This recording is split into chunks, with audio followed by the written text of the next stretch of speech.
ഹിയറിംഗുമായി ബന്ധപ്പെട്ട N Prashant IAS മുന്നോട്ട് വെച്ച നിബന്ധനകൾ തള്ളി chief secretary Sharada Muraleedharan. Hearing നടക്കുമ്പോൾ വീഡിയോയും ഓഡിയോയും റെക്കോർഡ് ചെയ്യാൻ സാധ്യമല്ല. സസ്പെൻഷൻ കഴിയുന്ന എൻ പ്രശാന്തിന്റെ ഭാഗം കേൾക്കാനാണ് ഈ മാസം 16-ന് ഹിയറിംഗ് വെച്ചിരിക്കുന്നത്. അൺഫിലിറ്റ് ഡിസൂസ ചേരുകയാണ് വിവരങ്ങളുമായി. അൺഫിലിറ്റ്, ഈ IAS പോരെ ഇപ്പോൾ ഇതും കൂടെ ആയപ്പോൾ വേറൊരു തലത്തിലേക്ക് എത്തി നിൽക്കുകയാണ്. പ്രശാന്ത് IAS മുന്നോട്ട് വെച്ച നിബന്ധനകൾ ഇതൊക്കെ റെക്കോർഡ് ചെയ്യണം, ഓഡിയോയും വീഡിയോയും റെക്കോർഡ് ചെയ്യണം, അത് സാധ്യമല്ല എന്ന് കൃത്യമായി പറഞ്ഞിരിക്കുന്നു ശാരദാ മുരളീധരൻ. എന്താണ് അവർ ഇതിന് നൽകുന്ന വിശദീകരണം? ഈ മാസം 16-ന് വൈകിട്ട് 4:30 അതായിരുന്നു ചീഫ് സെക്രട്ടറി എൻ പ്രശാന്തിനെ അറിയിച്ചിരിക്കുന്ന സമയം. ആ സമയത്ത് ഹിയറിംഗിന് ഹാജരാകണമെന്നാണ് ചീഫ് സെക്രട്ടറിയുടെ ഓഫീസ് ആവശ്യപ്പെട്ടിരിക്കുന്നത്. അതായത് ഇദ്ദേഹം സസ്പെൻഷൻ കഴിയുന്ന ഈ കാലയളവിലൊക്കെ നമുക്കറിയാം, മുതിർന്ന IAS ഉദ്യോഗസ്ഥരായ Jaya Tilak, additional chief secretary Jaya Tilak, ഒപ്പം തന്നെയും K. ഗോപാലകൃഷ്ണൻ IAS ഇവർക്കെതിരെ സമൂഹ മാധ്യമങ്ങളിലൂടെ അപകീർത്തികരമായ പരാമർശങ്ങൾ നടത്തി സർവീസ് ചട്ടലംഘനമാണ്, ഗുരുതരമായ വീഴ്ച ഉണ്ടായി എന്ന് ചൂണ്ടിക്കാട്ടിയാണ്, ചട്ടലംഘനം നടത്തിയെന്ന് ചൂണ്ടിക്കാട്ടിയാണ് എൻ പ്രശാന്ത് സസ്പെൻഷൻ കഴിയുന്നത്. അതിനുശേഷം പലതവണ സസ്പെൻഷനുമായി ബന്ധപ്പെട്ട് ചാർജ് മെമ്മോ ചീഫ് സെക്രട്ടറി നൽകുമ്പോൾ ആ ചാർജ് മെമ്മോയ്ക്ക് മറുപടി നൽകുന്നതിന് പകരം ചില ചോദ്യങ്ങൾക്ക് തിരിച്ചു ചോദിച്ചുകൊണ്ട് ചീഫ് സെക്രട്ടറിക്ക് കത്തയച്ചു. അത് പിന്നെയും വിവാദമായി സാമൂഹ്യ മാധ്യമങ്ങളിലൂടെ പിന്നെ ഈ വിഷയം ചർച്ച ചെയ്യപ്പെട്ടു. ഇതേ തുടർന്ന് എൻ പ്രശാന്തിന്റെ സസ്പെൻഷൻ കാലാവധി പിന്നെയും കിട്ടി. അങ്ങനെ ഈ സസ്പെൻഷൻ കാലയളവിലുടനീളം എൻ പ്രശാന്ത് IAS ഒരു തരത്തിൽ നിയമപരമായും അല്ലാതെയും ഒക്കെ ചീഫ് സെക്രട്ടറിയുമായും നേരിട്ടുമല്ലാതെയും ഒരു തരത്തിൽ പോരാട്ടം നടത്തിക്കൊണ്ടേയിരിക്കുകയായിരുന്നു.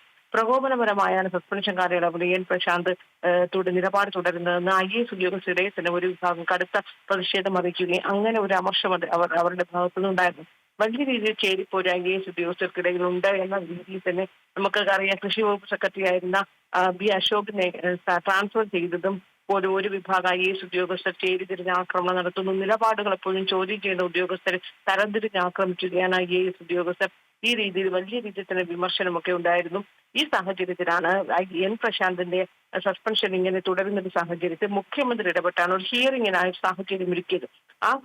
അതിന്റെ അടിസ്ഥാനത്തിലാണ് ഈ മാസം 16-ന് വൈകിട്ട് 4:30 ഹിയറിംഗിന് ഹാജരാക്കാൻ ചീഫ് സെക്രട്ടറി ഓഫീസ് അറിയിക്കുന്നത്. പക്ഷെ അപ്പോഴും അദ്ദേഹം മുന്നോട്ട് വെച്ച ചില നിബന്ധന എന്ന് പറയുന്നതും തന്റെ ഹിയറിംഗ് റെക്കോർഡ് ചെയ്യണം, അത് തത്സമയം സംപ്രേഷണം ചെയ്യണം, ലൈവ് സ്ട്രീമിംഗ് ഉണ്ടായിരിക്കാം.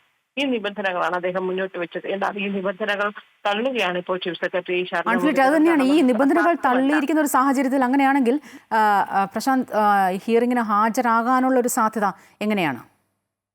പ്രശാന്ത് IAS സംബന്ധിച്ച് ഒരു പ്രതികരണം അദ്ദേഹത്തിന്റെ ഭാഗത്ത് നിന്ന് ഇതുവരെ ഉണ്ടായിട്ടില്ല. കാരണം അദ്ദേഹത്തിന് ഹിയറിംഗിന് ഹാജരാകണമെങ്കിൽ ഉണ്ടാകണമെന്നൊരു കർശനമായ നിബന്ധന അദ്ദേഹം വെച്ചിട്ടില്ല. പക്ഷെ അത് താൻ ഹിയറിംഗിൽ പങ്കെടുക്കുമ്പോൾ അത് റെക്കോർഡ് ചെയ്യുകയും ഒപ്പം തന്നെ ലൈവ് സ്ട്രീം കാണിക്കണമെന്നൊരു ആവശ്യമാണ് അദ്ദേഹം മുന്നോട്ട് വെച്ചത്.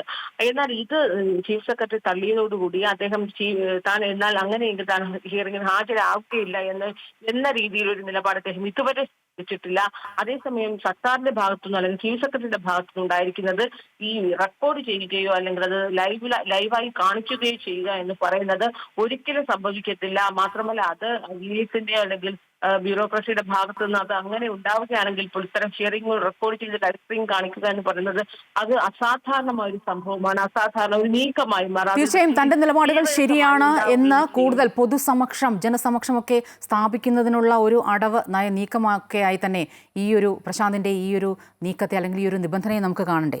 പ്രത്യേകിച്ചും അങ്ങനെ ഒരു ഓപ്ഷൻ ഇങ്ങനെ ഒരു ഹിയറിംഗിന്റെ ഭാഗത്തു നിന്നും ഇങ്ങനെ ഒരു ഹിയറിംഗ് നടക്കുന്ന സാഹചര്യത്തിൽ കേട്ടുകേൾവി ഇല്ലാതിരിക്കുമ്പോൾ ലൈവ് സ്ട്രീമിംഗ് ഒക്കെ വേണമെന്ന് പറയുമ്പോൾ എൻ പ്രശാന്ത് ഓരോ തവണയും തന്റെ നിലപാട് അദ്ദേഹം ആവർത്തിക്കുന്നു. സമൂഹ മാധ്യമങ്ങളിലൂടെ അദ്ദേഹം ആവർത്തിക്കുമ്പോൾ താൻ ഒരിക്കലും തെറ്റ് ചെയ്തിട്ടില്ല. തന്നെ പക്ഷെ IAS ഉദ്യോഗസ്ഥർ എന്ന നിലയിൽ താൻ വിമർശനങ്ങൾ നടത്തുകയോ ഉദ്യോഗസ്ഥർക്കെതിരെ അപകീർത്തി പരാമർശം നടത്തുകയും ചെയ്തിട്ടില്ല. പക്ഷെ അത് തനിക്ക് പൗര സ്വാതന്ത്ര്യമാണ്, തനിക്ക് ഭരണഘടന നൽകിയ ആ സ്വാതന്ത്ര്യങ്ങൾ ചൂണ്ടിക്കാട്ടുകയുണ്ടായത്. ആ നിലപാട് ഇപ്പോഴും ആവർത്തിക്കുകയാണ്. അത് തന്നെയാണ് ചീഫ് സെക്രട്ടറിയോട് ചോദിക്കുന്ന 7 ചോദ്യങ്ങൾ ഉന്നയിച്ചിരുന്നത്. അവിടെയൊക്കെ തന്നെ നിലപാട് വ്യക്തമാക്കുന്നത് അങ്ങനെ തന്നെയാണ്.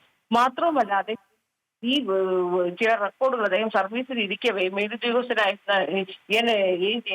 ചില രേഖകൾ അദ്ദേഹം കൈമാറിയില്ല, ഫയലുകൾ കൈമാറിയില്ല, വാർത്തകൾ പുറത്തു എങ്ങനെ മാധ്യമങ്ങൾക്ക് ഇത് കൃത്യമായി. മാത്രമല്ല മനസ്സിലായി നോക്കിയ മെയിലുകൾ എങ്ങനെയാണ് ചോർന്നു പോയത്, ഈ മെയിലുകൾ എങ്ങനെ നീക്കം ചെയ്യപ്പെട്ടു, ഇത് കൃത്യമായി തനിക്ക് അറിയണം.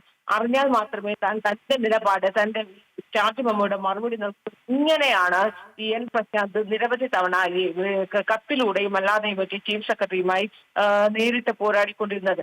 ഈ ഒരു സാഹചര്യത്തിലാണ് ഇദ്ദേഹത്തിന്റെ ഹിയറിംഗിനായി ഇപ്പോൾ അവസരമുണ്ടായി. എന്നാൽ ആ അവസരം ഉണ്ടാകുമ്പോൾ എൻ പ്രശാന്ത് തന്റെ ഹിയറിംഗ് റെക്കോർഡ് ചെയ്യണമെന്ന് അദ്ദേഹം ആവശ്യപ്പെടുന്നു. എന്നാൽ ചീഫ് സെക്രട്ടറി ഇത് തള്ളുന്നു.